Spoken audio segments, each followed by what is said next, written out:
नमस्कार दोस्तों, स्वागत है मेरे इस चैनल में जिसका नाम है श्री कुमार एनसीईआरटी हिंदी।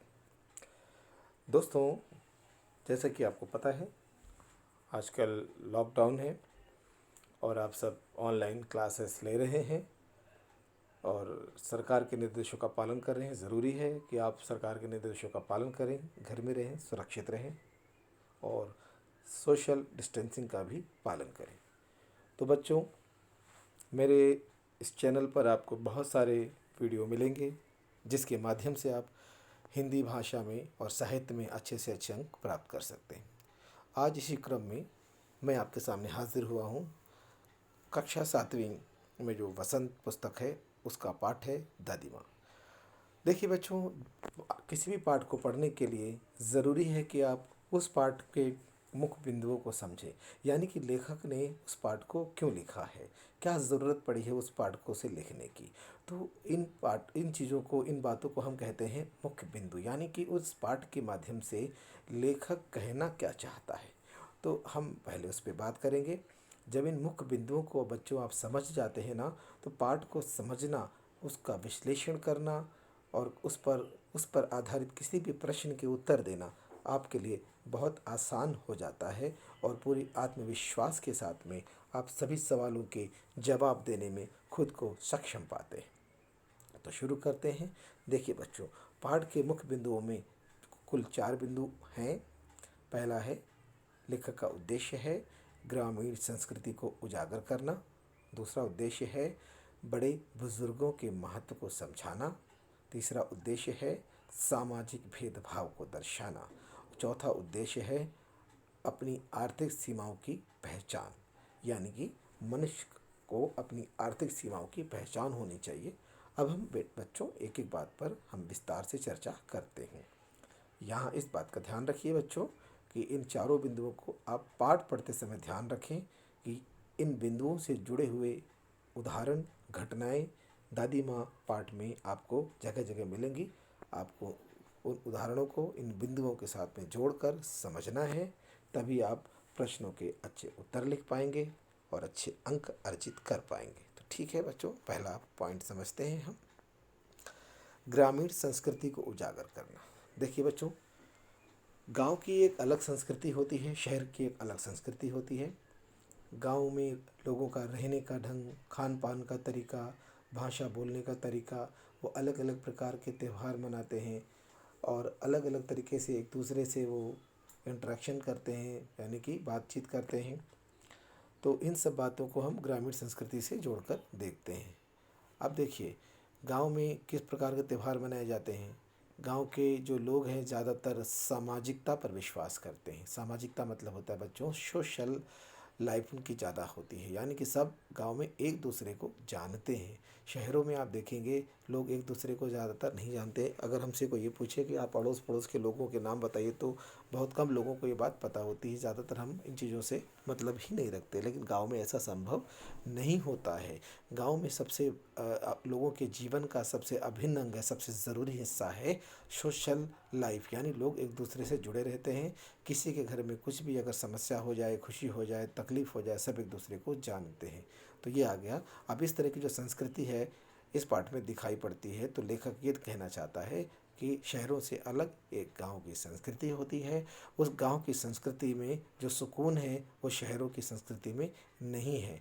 शहरों में यदि आप बीमार हैं, अकेले हैं, तो आपको बहुत मुश्किलें आ सकती हैं, लेकिन गांव में यदि ऐसा है आपके साथ, तो कोई ना कोई आपकी मदद करने के लिए आगे आ जाएगा, क्योंकि बहुत से लोग आपको जानते होते हैं। शहरों में ये संभव नहीं हो पाता है। शहरों की ज़िंदगी भाग दौड़ से भरी भरी ज़िंदगी होती है। लोग फ़ोन पर बात कर लेते हैं, व्हाट्सएप पे बात कर लेते हैं, लेकिन पर्सनली किसी से बहुत कम मिल पाते हैं। जबकि गांव की जो संस्कृति है, ग्रामीण संस्कृति है, वहाँ पर लोग आसानी से एक दूसरे को जानते हैं और खुद जा कर के व्यक्तिगत रूप से यानी पर्सनली उनसे मिलते भी हैं। दूसरा बिंदु है बच्चों, बड़े बुजुर्गों के महत्व को समझाना। गांव में देखिए सबसे बड़ी बात है, इसी पाठ ये हमें बताना चाहता है कि हमारे जीवन में, यानी विशेष रूप से ग्रामीण जीवन में, गांव के जीवन में बड़े बुजुर्गों का बहुत महत्व होता है। किसी भी कार्य को करने से पहले, किसी भी समस्या को सुलझाते समय वो बड़े बुज़ुर्गों की सलाह लेते हैं, उनसे बातचीत करते हैं। यानी देखिए, गांव के कल्चर में यानी गांव की संस्कृति में जब भी कोई विवाद उत्पन्न होता है, झगड़ा होता है या किसी भी तरह का कोई मनमुटाव होता है, तो लोग अपनी बात बड़े बुज़ुर्गों के माध्यम से सुलझा लेते हैं। वहाँ पुलिस का रोल यानी कानून का रोल बहुत कम देखने को मिलता है, यानी कि लोग आपसी सहमति से ही, बड़ों की सलाह से ही, पंचायत की सलाह से ही अपनी बात सुलझा लेते हैं। इसके अलावा घर में यदि कोई मांगलिक कार्य होता है, शादी, विवाह, मुंडन, यानी कोई भी ऐसा कार्य जिसमें रिश्तेदार और यार दोस्त इकट्ठे होते हैं, ऐसे कार्य बिना बड़ों की आज्ञा के, बड़ों के आशीर्वाद के संभव नहीं हो पाते हैं। और यदि किसी वजह से बड़े बुज़ुर्ग लेट हो जाएं या कहीं दूर से आ रहे हों, तो लोग उनका इंतज़ार करते हैं और अपनी मर्ज़ी से कार्य नहीं करते जब तक वो आ नहीं जाते। चौथा बिंदु है सामाजिक भेदभाव को दर्शाना। लेखक इस पाठ के माध्यम से ये भी दिखा रहा है कि ग्रामीण संस्कृति में किस प्रकार लोग जो डिस्क्रिमिनेशन है, भेदभाव है, उसको मानते हैं। जैसे कोई जाति के आधार पर छुआछूत का पालन कर रहा है कि आप मुझे मत छुओ, तुम निम्न जाति के हो। इस तरह की जो संस्कृति गांव में बहुत देखने को मिलती है। हालांकि हमारे संविधान ने इसको मना किया है और ये एक अपराध है, फिर भी गांव के की संस्कृति में ये सब चीज़ें देखने को मिल जाती हैं। इस पाठ में भी ऐसे उदाहरण आएंगे, जो कि एक विद्यार्थी होने के नाते या एक समाज के एक जिम्मेदार नागरिक होने के नाते ये गलत है और हमें इसका पालन नहीं करना चाहिए। हमें सबको समान समझना चाहिए, सबके साथ एक समान व्यवहार करना चाहिए, किसी के साथ भेदभाव नहीं करना चाहिए। आखिरी बिंदु है बच्चों, अपनी आर्थिक सीमाओं की पहचान। ये पाठ के माध्यम से लेखक हमें ये भी बताता है कि आप अपने जीवन में जो भी योजना बनाते हैं, उसमें आप ये ज़रूर ध्यान रखें कि आपके पास उस योजना को पूरा करने के लिए धन कितना है। यदि आप ये नहीं सोचेंगे तो हो सकता है कि आप गलत निर्णय ले लें।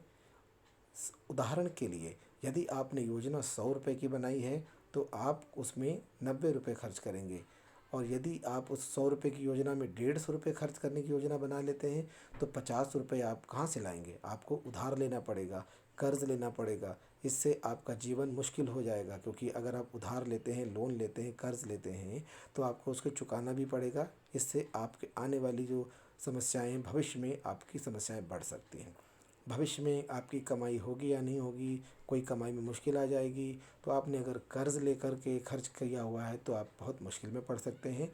यदि आपने 100 रुपये के काम में 90 रुपये खर्च किए हैं तो 10 रुपये आप बचा के रखेंगे, भविष्य के लिए सेविंग करेंगे, तो आपका जीवन सही रूप से चलेगा। ये पाठ हमें ये संदेश भी देता है, यानी कि मनुष्य को, हर व्यक्ति को अपनी आर्थिक सीमाओं की पहचान होनी चाहिए। उसे पता होना चाहिए कि मेरे पास कितना धन है, उसी के अनुसार उसे योजना बनानी चाहिए। ठीक है बच्चों, ये 4 बहुत महत्वपूर्ण बिंदु हैं। इन बिंदुओं को आप बार बार सुनिए और अभ्यास कीजिए समझने का, ताकि आप अच्छे तरीके से इसके उत्तर लिख पाएँ। आगे देखते हैं। अब इस पाठ को जब शुरू करते हैं तो ध्यान रखिए बच्चों, ये जो पाठ है ये लेखक खुद लिख रहा है। यानी इस पाठ के अंदर लेखक जो है खुद एक कैरेक्टर है, खुद एक चरित्र है। इस तरह के जो पाठ होते हैं उसको बोला जाता है उत्तम पुरुष शैली में लिखा गया पाठ। उत्तम पुरुष बच्चों एक सर्वनाम है, आपको पता है, जिसमें मैं और हम लगता है। यानी कि जब भी किसी भी पाठ में लिखने वाला जो लेखक है, रचनाकार है, खुद उसका एक कैरेक्टर होता है। यानी कि उस कहानी या नाटक जो भी रचना वो लिख रहा है उसके अंदर खुद भी वो एक कैरेक्टर, एक पात्र के रूप में सामने आता है, यानी अपने जीवन की घटना को बता रहा होता है। तब उसको हम बोलते हैं उत्तम पुरुष शैली में लिखी गई रचना। तो हम पढ़ते हैं। देखिए, इस कहानी में लेखक शहर में आ गया है। शहर में आकर के वो अपने गांव की बातों को याद कर रहा है, अपने बचपन को याद कर रहा है, जब वो छोटा होता था और दादी माँ उसके आसपास रहती थी, उसका ख्याल रखती थी। किसी वजह से जब उसकी तबीयत ख़राब हो जाती थी तो दादी माँ उसे प्यार करती थी, उसका सर अपनी गोद में रख के उसके बालों को सहलाती थी। तो ये जो बचपन से जुड़ी हुई मीठी मीठी सुनहरी यादें हैं, आज वो जब बड़ा हो गया, शहर में रहता है, अकेला रहता है, तो वहाँ पर उसे अचानक अपने बचपन की याद आती है, दादी माँ की याद आती है। अब उसी याद को अपनी इस कहानी में लेखक हमारे सामने रखता है। देखिए कैसे रखता है। कहता है, कमज़ोरी ही है अपनी पर सच तो ये है कि ज़रा सी कठिनाई पड़ते बीसों गर्मी बरसात और वसंत देखने के बाद भी मेरा मन सदा नहीं तो प्रायः अनमना सा हो जाता है। क्या कहना चाहता है? वो कहना चाहता है मैं शहर में रहता हूँ और ना जाने कितने साल मुझे यहाँ पे हो गए, 15-20 साल हो गए। यहाँ ना जाने कितने मौसम मैंने देखे हैं, गर्मी बरसात बसंत, सब सारे मौसम आए और गए। लेकिन इसके बाद भी कभी कभी क्या होता है कि मेरा मन बेचैन हो जाता है, अनमना सा हो जाता है, लगता नहीं है शहर में। इस दौरान क्या होता है, उसे अपने गांव की याद आती है। मेरी इस हालत को देखकर मेरे शुभ चिंतक यानी जो उसके बारे में अच्छा सोचने वाले जो उसके फ्रेंड्स हैं, मित्र हैं, उसके मुंह पर प्रसन्न करने के लिए, उसे खुश करने के लिए कह देते हैं, अरे भाई चिंता मत करो, छुट्टियां आने वाली हैं, गांव को क्यों याद करे, जाओ छुट्टियों में गांव चले जाना, ऐसा बोल देते हैं। लेकिन पीठ पीछे मुझे कमज़ोर और ज़रा सी प्रतिकूलता से घबराने वाला कहकर मेरा मजाक उड़ाते हैं। यानी ऊपर से तो कह देते हैं कि ठीक है, जाओ जाओ, कोई बात नहीं, परेशान मत हो, अभी तो छुट्टियां हो जाएंगी, गांव चले जाना, कोई बात नहीं, ठीक है। लेकिन जब मेरे पीछे होते हैं तो मेरी बुराई करते हैं। वो कहते हैं ये देखो, ये तो हमेशा गाँव की बात को लेके परेशान रहता है, बहुत कमज़ोर है, ये हमेशा रोता रहता है, मतलब एक तरह से वो मजाक उड़ाते हैं। मैं सोचता हूँ अच्छा, अब कभी उन बातों को नहीं सोचूंगा। उन बातों का मतलब है अपने दादी माँ से जुड़ी हुई बचपन की यादों की बात कर रहा है लेखक। ठीक है, जाने दो, सोचने से होता ही क्या है, अब वो दिन वापस तो नहीं आ सकते। पर बरबस यानी अचानक मेरी आंखों के सामने शरद की शीत किरणों के समान स्वच्छ शीतल किसी की धुंधली छाया नाच उठती है। इस पूरे वाक्य का अर्थ है कि वो अचानक उसकी आंखों के सामने, मतलब वो याद कर रहा है, उसकी दादी माँ की तस्वीर उभर आती है, यानी कि वो दादी माँ को की यादों में खो जाता है और अपने बचपन को याद करने लगता है। मुझे लगता है जैसे कुंवर के दिन आ गए, बारिश का महीना आ गया है। मेरे गांव के चारों ओर पानी ही पानी हिलोरे ले रहा है, पानी पानी भरा है और उसमें लहरें उठ रही हैं। दूर के सिवान से बहकर जंगल से आए हुए मोथा और साई की अधगली घासें, घेवर और बन प्याज की जड़ें तथा नाना प्रकार के बरसाती घासों के बीच सूरज की गर्मी में खौलते हुए पानी में सड़कर एक विचित्र गंध छोड़ रहे हैं। इसका सीधा सा सिंपल सा अर्थ है बच्चों कि जब बारिश होती है गांव में तो इधर उधर से पानी बहता है, फ्लड आ जाती है, बाढ़ आ जाती है, तो उस बाढ़ के साथ में तरह तरह की जो घास है और फल फूल हैं जो भी उसमें बह बह के आते हैं, और जब पानी उतर जाता है, बारिश बंद हो जाती है, तो यही जो घास है धूप से, सूरज की धूप से सड़ने लगती है और उससे एक तरह की गंध उठने लगती है, स्मेल उठने लगती है। तो लेखक ये कहता है कि इस गंध को महसूस करके ये महसूस हो जाता है, पता लगने लगता है कि बारिश का महीना आ गया है और रास्तों में कीचड़ सूख गया है। वो कहता है जब बारिश के बाद में वो जो धूप निकल आती है तो कीचड़ सूख जाता है और गांव के जो जलाशय हैं, जलाशय का मतलब है कि जो आसपास जो गांव में खड्डे होते हैं ना, उसमें पानी भर जाता है और उसमें क्या है, बच्चे जो गांव के उसमें जो बच्चे हैं वो उसमें छलांग लगा करके कूदते हैं, नहाते हैं। इसका अर्थ क्या हो गया कि वो एक तरह से स्विमिंग पूल की तरह उन खड्डों का इस्तेमाल करते हैं। अब गांव में स्विमिंग पूल तो होता नहीं है बच्चों, उसमें होता क्या है कि जो बारिश का पानी के बड़े बड़े खड्डों में भर जाता है तो वहाँ के बच्चे उसी में कूदते हैं, नहाते हैं, कूद कूद करके जंप लगाते हैं और एक तरह से उनके लिए वही स्विमिंग पूल है। फिर लेखक कहता है अपने अपने मौसम की अपनी अपनी बातें होती हैं। इसका अर्थ क्या है बच्चों? इसका अर्थ है कि हर मौसम की अपनी एक विशेषता होती है।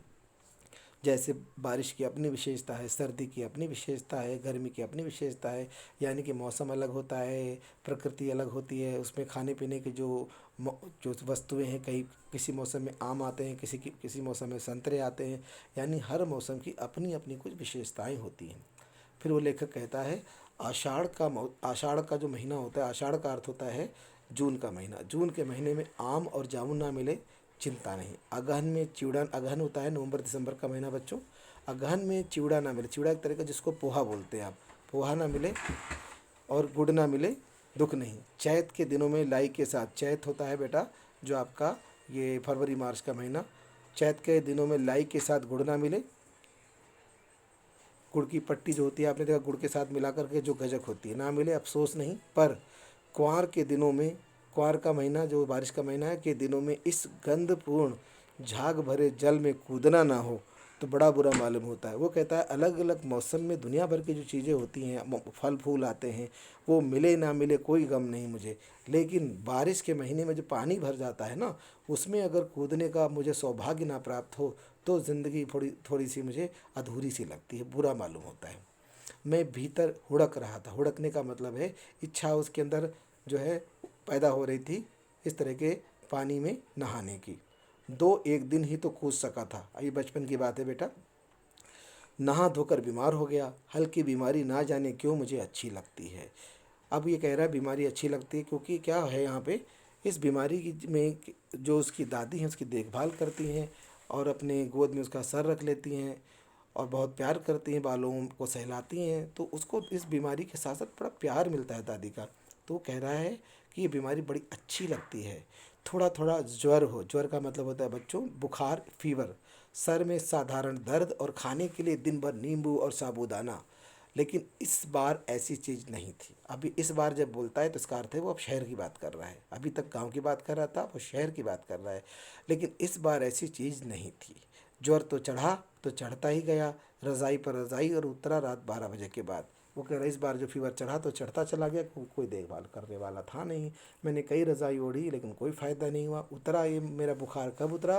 रात को 12 बजे के बाद। अब आगे देखते हैं। दिन में मैं चादर लपेटे सोया था, दादी माई, अब ये वापस चला गया अपने गांव की तरफ। दिन में मैं चादर लपेटे सोया था, दादी माँ आई, शायद नहा कर आई थी उसी झाग वाले जल में। कौन सा झाग वाला जल? जो खड्डों में भर जाता था बारिश के महीने में। पतले दुबले स्नेह सने शरीर पर सफ़ेद किनारी हीन धोती, सन से सफ़ेद बालों के सिरों पर सध्या टपके हुए जल की शीतलता। इस पूरे जो भी मैंने पढ़ा इस वाक्य का अर्थ है, दुबले पतले शरीर वाली जो दादी हैं, एकदम बिना बॉर्डर की सफ़ेद धोती पहन के आई हैं, उनके बाल बिल्कुल सफ़ेद हैं। और सध्या टपके का मतलब है उनके बालों से जो पानी टपक रहा है, इससे ऐसा प्रतीत होता है कि जैसे अभी अभी ही वो ज़्यादा समय नहीं हुआ नहाकर सीधे यहाँ आ रही हैं।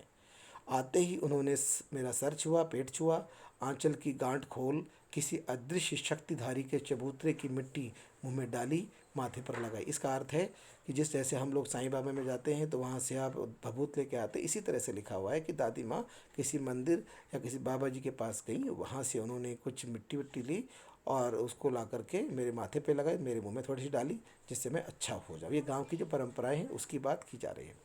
उसके बाद दिन रात चारपाई के पास बैठी रहती थी, यानी देखभाल करती थी मेरी। कभी पंखा झलती, कभी जलते हुए हाथ पैर कपड़े से सहलाती, सर पर दालचीनी का लेप करती। दालचीनी जो एक लकड़ी होती है, मसाला होता है, ऐसा माना जाता है कि इसको रगड़ के इसका एक जो लिक्विड बनता है उसको माथे पर लगाने से बुखार उतर जाता है। और लगा करके 20 बार छू छू करके ज्वर का अनुमान लगाते, फीवर का अनुमान लगाते कि कितना है, कम हुआ या नहीं हुआ। हांडी में पानी आया कि नहीं, यानी दूसरों से जो उन्होंने आदेश दिया था कि पानी लाओ पानी लाओ, हांडी मतलब पतीले में पानी कोई लाया कि नहीं। उसे पीपल की छाल से छौंका गया कि नहीं, यानी पीपल का जो पेड़ होता है उसका जो एक उसकी ब्रांच होती पतली वाली, ऐसा माना जाता है उसके अंदर भी औषधि गुण होते हैं आयुर्वेदिक। तो वो गाँव में दादी माँ का कहना है कि उसको उसका तड़का लगा के पानी में डाल दो, उससे भी बुखार उतर जाता है। तो ये कह रही हैं कि किसी को उन्होंने बोला था कि पानी लेके आओ और पानी में पीपल की छाल से उसका छौंका लगा देना। छाल उसका एक लेयर होती है, ठीक है, जो पतली पतली जो ब्रांच होती है उसमें से एक लेयर निकाल के लाते हैं, जो ब्रांचेस पे भी आपने देखा होगा। फिर आगे आगे लिखा है, खिचड़ी में मूंग की दाल एकदम मिल गई है कि नहीं। अब खिचड़ी, मूंग की दाल की खिचड़ी खाते हैं जब इंसान बीमार होता है, तब उन्होंने लेखक के लिए बनवाई होगी। तो वो ये देख रही है कि जिसको मैंने बोला था क्या उसने सही से खिचड़ी बनाई है या नहीं बनाई है। कोई बीमार के घर में सीधा बाहर से आकर तो नहीं चला गया, यानी कि जैसे कोई बीमार के घर में सीधे बाहर से आने का मतलब है कोई ऐसा तो नहीं है जो बाहर से सीधा आ गया हो और वो बीमारी को फैला दे आदि। तरह तरह के सवाल पूछ पूछ करके घर वालों को परेशान कर देती थी। इसका परेशान करने का अर्थ यहाँ पे ये नहीं कि परेशान कर देती थी, इसका अर्थ है कि वो पूरी तरीके से अपनी जिम्मेदारी से काम करती, सब पर अपना नियंत्रण रखती थी कि हर कोई जो है सही काम करे और उनके निर्देशन में, डायरेक्शन में काम करे। आगे देखते हैं। दादी माँ को गंवई गांव की 50 किस्म की दवाइयों के नाम याद थे, यानी कि दादी माँ को गांव भर के गांव में जो दुनिया भर की जो दवाइयाँ मिलती थी, चाहे वो जड़ी बूटियाँ हों और भी दवाइयाँ हों, उनके नाम याद थे। क्यों? ये बहुत बूढ़ी थी, अनुभवी थी, उनको बहुत अनुभव था किस दवाई का, किस जड़ी बूटी का, किस पत्ते का किस पौधे का इलाज किस इलाज में काम आता है, किस बीमारी में ये दवाई काम आती है, बहुत सारी चीज़ें उनको याद थी।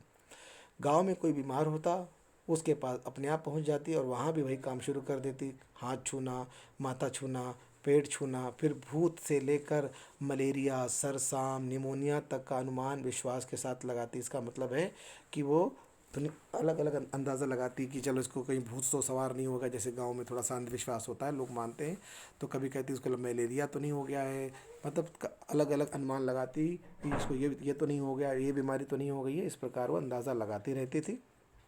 फिर महामारी और विसूचिका के दिनों में, यानी जो महामारी से एपेडमिक फैली है हमारा कोरोना, उसी की बात हो रही, इसी तरह की जो बीमारियां होती हैं, जब गांव में इस तरह की कोई बीमारी फैल जाती है, विसूचिका भी मतलब पेट वगैरह से जुड़ी बीमारी, जब ऐसी कोई बीमारी फैल जाती थी के दिनों में रोज़ सवेरे उठकर स्नान के बाद लौंग और गुड़ मिश्रित जलधार, गुग्गल और धूप, यानी कि जो जड़ी बूटियां हैं, गुड़, जलधार, गुग्गल जो होता है जलाने के काम आता है, ये गोंद की तरह होता है, इसको जला करके घर में धुआं करती थी, धुनी फैलाती थी, जिससे कि उनको लगता था वायरस यानी बैक्टीरिया वगैरह मर जाए।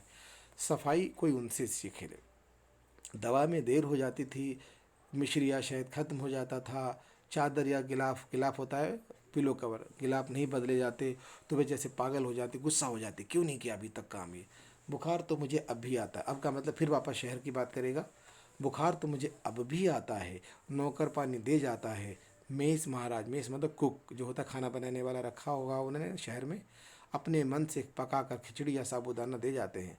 डॉक्टर साहब आकर के नाड़ी चेक कर जाते हैं। कुनैन की मिक्सचर की शीशी, तिताई के डर से बुखार भी भाग जाता है, तिताई मतलब कड़वाहट के डर से बुखार भाग भी जाता है, पर ना जाने क्यों ऐसे बुखार को बुलाने का जी नहीं करता। क्यों नहीं करता? क्योंकि अब दादी माँ नहीं है जो उनकी देखभाल करे, इसलिए बुखार जो हो जाता है अब वो लेखक को पसंद नहीं आता है। ठीक है बच्चों, अब इतना हमने पढ़ा है, अब आगे का पार्ट आप खुद पढ़िए थोड़ा सा, और इसका अगला जो शेष भाग है अगले वीडियो में हम पढ़ेंगे। अभी जो आपके सामने मैंने 4 बिंदु डिस्कस किए थे उसको आधार बना करके आप बाकी के का जो पार्ट पढ़िए, ये भी पार्ट पढ़िए, और ये देखिए कि चारों बिंदु इस पार्ट में कहाँ कहाँ पर से घटनाओं के रूप में, उदाहरण के रूप में आते हैं। ठीक है बच्चों, कोई भी आपको समस्या हो कुछ समझने में, किसी शब्द का अर्थ, किसी वाक्य का अर्थ, या इसका इससे संदेश से संबंधित, या जो 4 बिंदु डिस्कस किए उससे संबंधित कोई आपको समस्या हो तो आप कमेंट बॉक्स में अपनी समस्या लिख सकते हैं।